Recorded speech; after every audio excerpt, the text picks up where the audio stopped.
With the bloodshed of the Clone Wars seeming to be headed for an end, the former Jedi padawan Ahsoka Tano presented a dilemma for the Jedi, as the renegade Sith Maul had become a threat on Mandalore, which could not be ignored. Providing a compromise of a small regiment of clone troopers, Ahsoka joins the leader of Maul's dissidents Bo Katan, and after managing to find the former Sith, a brief break in the battle allows them to ask for the guidance of brief Obi-Wan Kenobi. The Jedi Master had been on the planet of Utapau, in search of the commander of the droid army General Grievous, hoping that his death would end the war, and revealed that Anakin had killed Count Dooku, so the last remaining hope to provide the identity of Darth Sidious remained with Maul. With the battle on Mandalore continuing, Obi-Wan promises Ahsoka that he would tell Anakin that she did not approve of his assignment to spy on the Chancellor, and that would prove to be their final words to each other.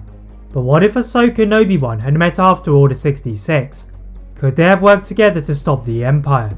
As you'll discover, the meeting of these former friends could have altered the course of the rebellion. Aboard the light freighter known as the Ghost, Ahsoka Tano and Ezra Bridger were seated in the cabin of Kanan Jarrus, observing a hologram of the Jedi Knight Anakin Skywalker.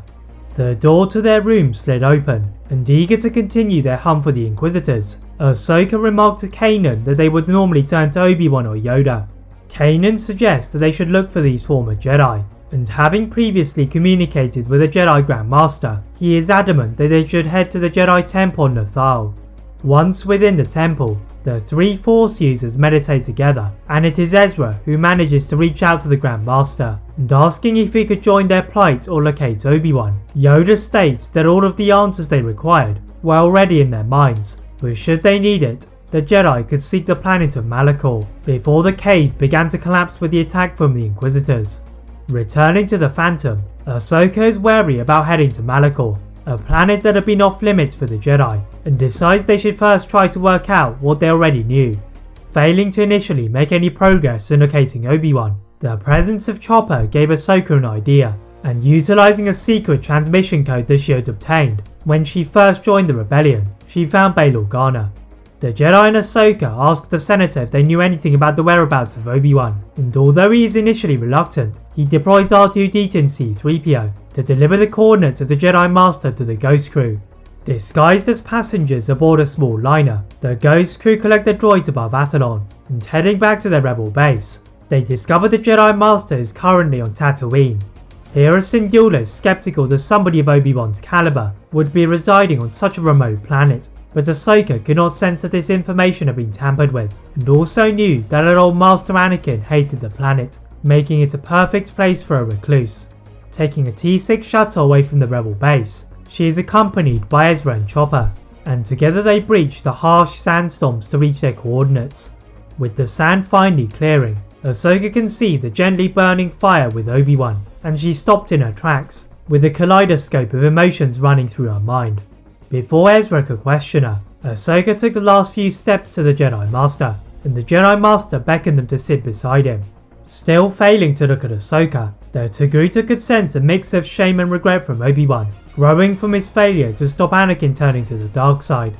Ezra had not experienced these thoughts, and asks Obi-Wan for his help on how to combat Vader and his Inquisitors.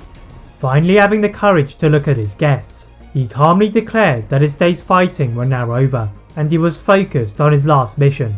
Gazing over the shoulder of the Jedi, Ahsoka could see the distant silhouette of a modest hut, and saw a young boy running across the plains, sensing something familiar about him.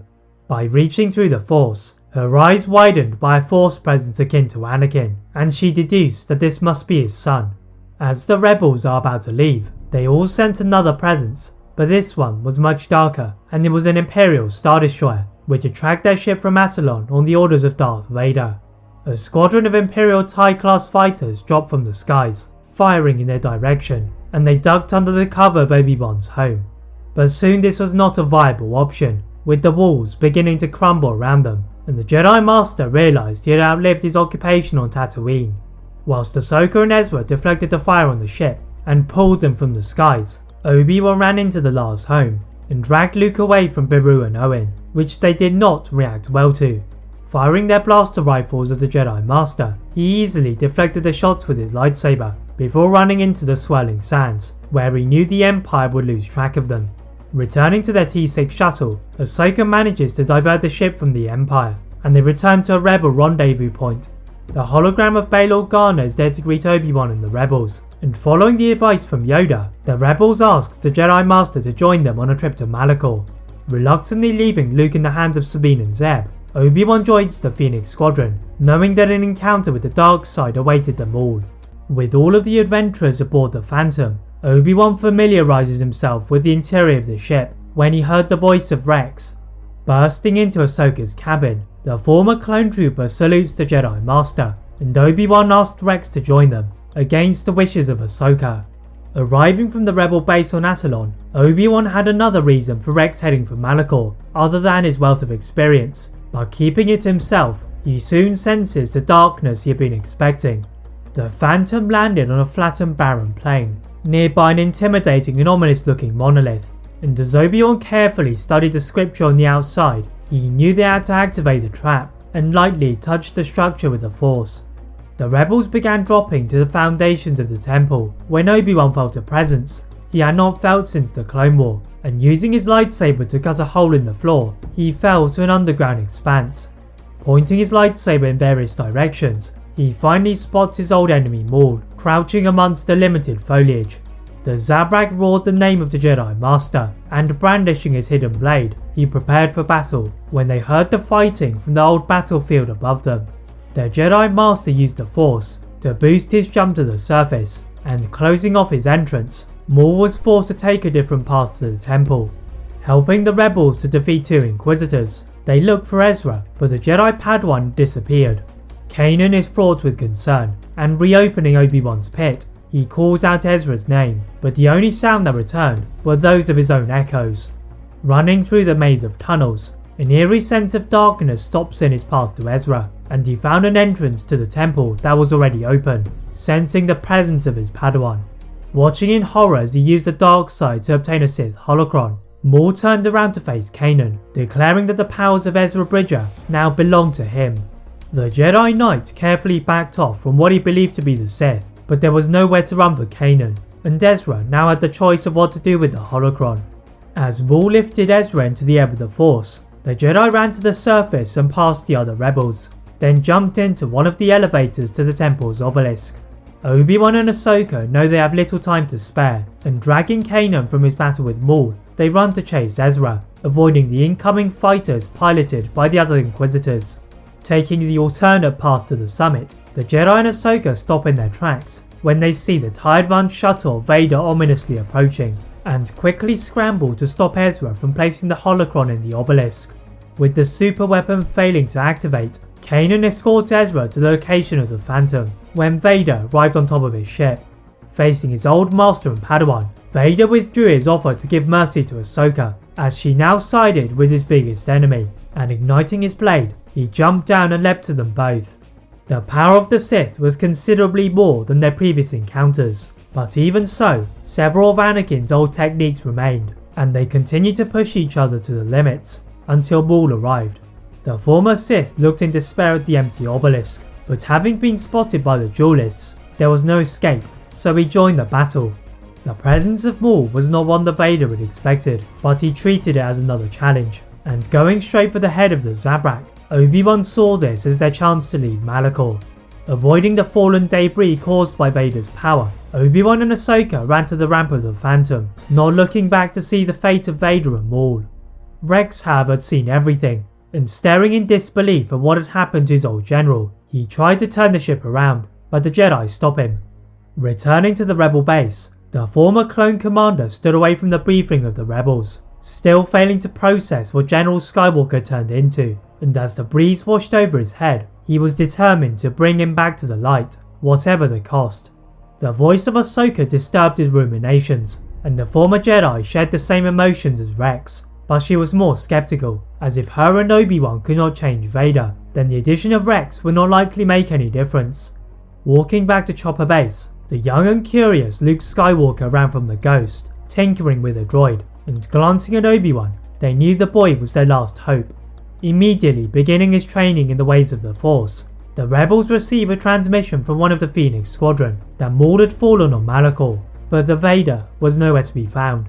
The Jedi and Ahsoka knew that they were being hunted, so they would need to protect Luke at all costs. Obi-Wan had other plans for Luke, hoping that he could help to defeat Vader, but universally, they agreed that he required training under Grandmaster Yoda. Taking a stolen Imperial freighter to the planet of Dagobah, Ahsoka, Obi-Wan and Rex land on a swamp-covered planet and head to a small hut housing the old and wise Jedi. Yoda had been expecting Luke to arrive, but after sensing his impatience and qualities that resembled his father, he was fearful of training him. But with persuasion from the Clone War veterans, training under Luke rapidly progressed, and with the planet's natural force energy helping them to avoid the detection from the Empire, Luke soon senses a shockwave in the Force. He had seen visions of Beru and Owen in danger, and against the orders of Obi-Wan and Yoda, Luke heads to Tatooine with Ahsoka and Rex. But on an Imperial Star Destroyer, the emergence of Luke was felt by the Sith, and as Darth Vader bowed down to his master, Palpatine ordered Vader to be patient, as soon enough, Luke would seek out the Sith, and that would be their time to sway him to the dark side. An Imperial officer soon interrupts their discussion, and reporting of a disturbance in the Outer Rim, Palpatine orders Vader to go and track down the rebels. Back on Tatooine, Luke had been too late to save the last home, and filled with a hatred for the Empire, he joined the rest of the Ghost crew above Lothal, where they were planning to retake the planet from the Empire. Leading a battle over the planet, Hera Syndulla's squadron began to fire at the Imperial defences in the airspace, and after initially making quick progress, her fighters started to drop off, all destroyed by a single ship. Spotting it to be Vader's, Hera quickly moved out of the way of the Sith, and diving to the surface of the planet, she landed in the midst of a ground battle. Finding the Jedi and Ahsoka helping to lead the rebels, the air around them swelled as Vader landed near the Imperial headquarters.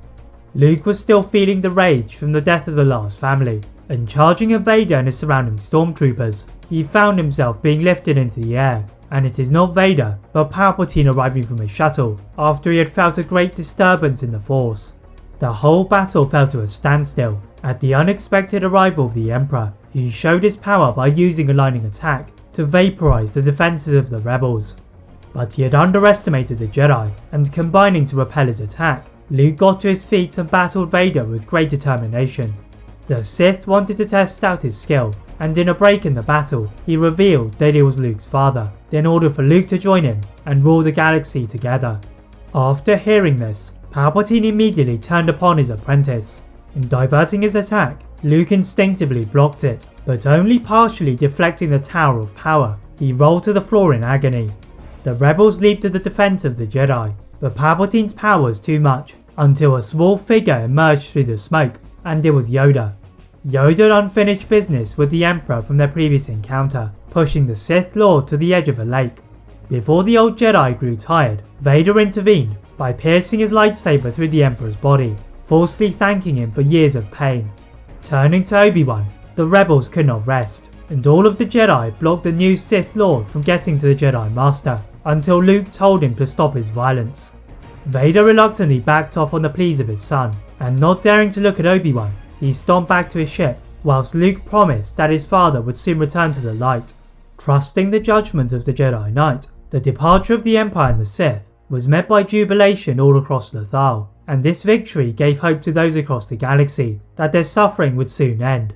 The Jedi and Ahsoka decided to strike whilst the Empire was still in retreat, and targeting their old home on Coruscant, the death of the Emperor had sent the planet into chaos, until the Jedi sighed through all of the Imperial officers and troopers to take charge of the palace.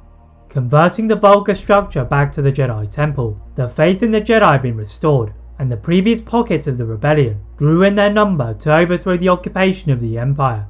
Luke would eventually return with Anakin after years of dedication to helping his father, and became the Grand Master of the new Jedi Order, with the change in the Jedi Code to accommodate those such as Ahsoka. Peace had finally been restored. That is it for What If Ahsoka met Obi-Wan after Order 66. If you enjoyed this What If, please like this video, turn on the notification bell, click that subscribe button on this channel, as well as some other channel What If films. And as always, leave a comment on what if you'd all like to see next, and how I can improve my videos. Thank you all very much for watching, and see you next time.